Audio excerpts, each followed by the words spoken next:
okay? Moving on to Pluto and Scorpio in the 11th house, this is the affirmation of I aspire. This is group contribution. It has to do with friends, groups, goals, and aspirations. Pluto and Scorpio in the 11th house. Now, continuing transcribed message.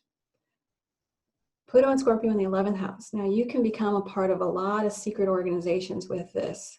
Like, this is a secret society energy, in my opinion, because 11th house rules groups and organizations, including Scorpio is about secrets. So that's another thing. With all the house placements, wherever the house is, that's also where you keep your secrets, or you keep a certain part of your life hidden, okay? That's for all of the signs, all of the house placements, okay? So, and that's another thing I want to interject. Why the 10th house was going to be more so likely to vocalize it, because like she said, with 8th house, where it's really hidden, or someone with, I forget one of the ones where she said it, it's just, you're not going to talk about, you're not more likely to talk about your experiences. You have some deep, maybe abuse or trauma, but you're not the one that's going to talk about it unless you really, really trust someone. Where 10th house, that placement is specific so that it's shared. It's more intended that this trauma that you go through, or this rebirth that you go through, is so that you can share it on a mass public stage, or on an outer level, that it's going to impact the world based on it being 10th house. It's like, yes, this is something secret, and yes, this is something that you probably don't want to discuss, and it's something that really deeply, profoundly affected you, but you're going to have a more tendency to be vocal about it because of it being placed in this house of vocation and purpose. So going back to the transcribed message, at 40 minutes and 41 seconds. Pluto in the 11th house, you got some secret dealings with like your groups or your friends, or maybe something about your friends can be into occult secret shit. Like you guys can have a witchy group that you guys do, or maybe you guys secretly cast spells on people or something like that. You have some type of dealings with a group of people that you like to keep secret, or you like to keep away from people knowing. Okay, and it's usually because you guys are doing things in the dark, or you guys are doing things that you don't want to come out, okay? So Pluto and Scorpio in the 11th house can also attract a lot of power struggles when it comes to your friends and people that you associate with, right?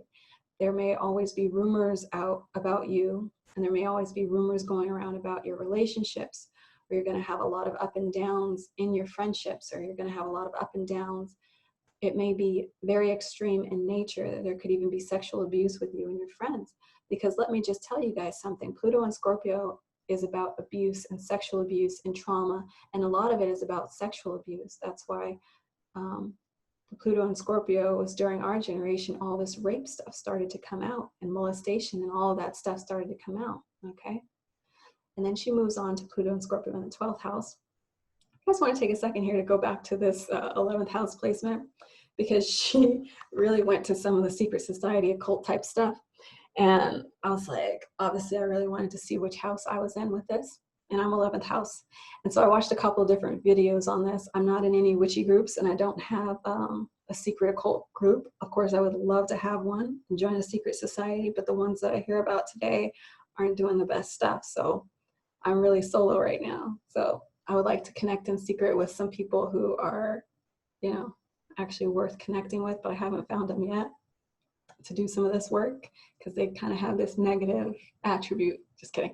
But anyways, I watched another video on Pluto and Scorpio in the 11th house, and she said that this is the house where you can have, because it's all about society, the major group, the collective. And so these people can have a deep obsession with groups and oppression with society on a huge scale. And so they can become quickly swept up with movements and become really gung-ho about these views, are really deep, and they'll go into how some major group has been oppressed and really wanting to drive their point home with how this is supposed to be shifted and changed and transform society towards really extreme ways. And they have fixed viewpoints, because Scorpio is a very fixed sign. On the other hand, she said that it could also be to where you become obsessed with finding out the details. When everyone else gets swept away in a movement, you actually use that fine-tooth comb to really pick through the information and see if that's really the truth, to see if that's really the direction we should be going. And then you might become gung-ho and very passionate and communicating that, hey, they're not actually telling you the truth, or this movement is actually groupthink, or hey, this movement is actually not what it is. And so it can go either way, but your contribution is going to be very much towards moving a group or a collective towards some sort of rebirth or truth and revelations. I think there was a good example of this on this one. Yeah, the 11th house right here, the house of future hopes and wishes. So this Pluto and Scorpio placement is going to be where you have the hope and the wish to move the current atmosphere of a group or organizations from a hive mind and having some sort of role in a group that leads to social reform.